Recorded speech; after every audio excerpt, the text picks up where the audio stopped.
یہ نفس اتنا خطرناک ہے، یہ تمہارے لیے چیزوں کو حسین بناتا ہے، تمہارے لیے لذتوں کو خلق کرتا ہے۔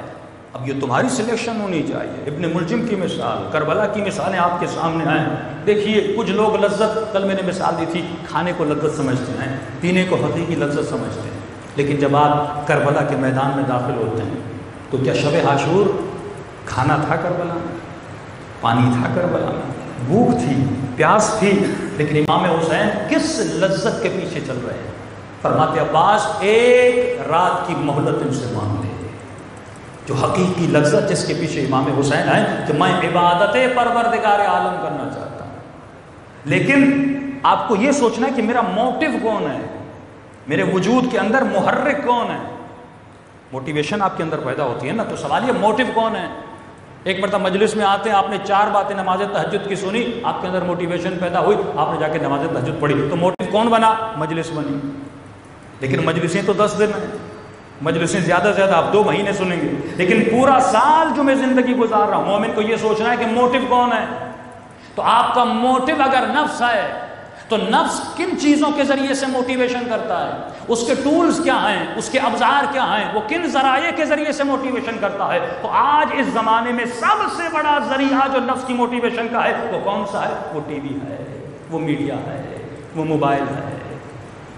بچوں پہ بھروسہ کریں، اچھی بات ہے، لیکن جب تک شعور اور عقل کامل اس بچے میں نہیں آتا، اسے موبائل مت دیا کرے، اس بیٹی کو موبائل مت دیا کرے۔ اتنے واقعات ہیں جو میں ممبر سے بیان نہیں کر سکتا، ایسے واقعات جو مومنین فون کر کے بتاتے ہیں، خواتین فون کر کے بتاتے ہیں، ممبر سے نہیں بتا سکتے۔ ایک فون کال، ایک میسج ایسا چلا جاتا ہے، اس خاتون کی زندگی تباہ ہو جاتی ہے، اس جوان کی زندگی تباہ ہو جاتی ہے۔ کیوں؟ کیونکہ نفس جس ذریعے سے موٹیویشن کرتا ہے، اس کے موٹیو کا ایک ذریعہ شہوت ہے۔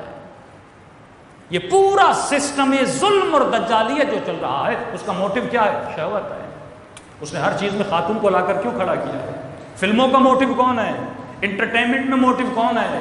ان کے سانگز میں، ان کی ڈانس میں موٹیو کون ہے؟ کیونکہ ان کو پتا ہے کہ اس جوان کے وجود میں شہوت ہے، یہ جوانی کے عالم میں ہے، 15 سال سے لے کر 25 سال 27 سال تک اس کے وجود میں شہوت بھڑک رہی ہے، لہٰذا وہ اسی چیز کو استعمال کرتا ہے اور اس جوان کو گمراہی کے راستے پر لے جاتا ہے۔ اب آپ کو کیا پتا کہ بیٹا رات کو کمرے میں موبائل پہ کیا کر رہا ہے؟ والد کو کیا پتا؟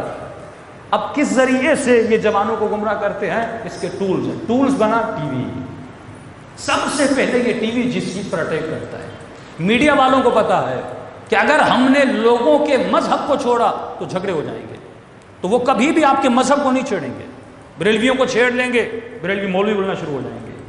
شیعوں کے اوپر کچھ بول دیا، مثلا امام موسیٰ کاظم کا واقعہ، آپ کے واقعات پاکستان میں تھوڑے تھوڑے ہو رہے ہیں، تو آپ دیکھیں پورے شیعہ بھڑک جاتے ہیں، جلوس نکلنا شروع ہو جاتے ہیں، اسٹیٹمنٹ دینا ہم شروع ہو جاتے ہیں۔ تو میڈیا اور دنیا کو، ویسٹرن ورلڈ کو پتا ہے رسول خدا کا ایک خاکہ بنایا، لوگ روڈوں پہ نکل آئے۔ تو یہ کبھی کبھی کرتے ہیں آپ کے ایمان کو ٹیسٹ کرنے کے لیے، لیکن انہوں نے کہا لوگوں کے مذہب کو نہیں چھیڑو، کیونکہ یہ اپنے مذہب پہ بڑے سینسٹیو ہیں۔ کہا کس چیز کو چھیڑا جائے؟ کہا ان کے فرہنگ کو تباہ کرو، ان کے کلچر کو تباہ کرو۔ کلچر جیسے تباہ ہوگا، کیونکہ جب انسان کلچر لیس ہو جائے، اس کا کلچر ویسٹرنائز ہو جائے، تو آٹومیٹیکلی یہ کیا ہو جاتا ہے؟ بے دین ہو جاتا ہے۔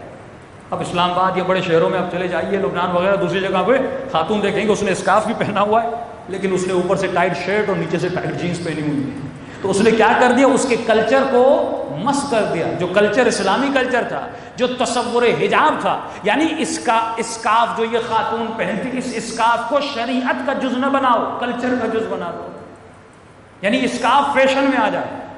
اتنے سالوں سے مولانا بول رہے تھے بھائی داڑھی رکھو، داڑھی رکھو، داڑھی رکھو، کوئی رکھ نہیں رہا تھا، لیکن جب کسی بڑے ایکٹر نے داڑھی رکھنا شروع کر دی تو فیشن میں آ گیا نا۔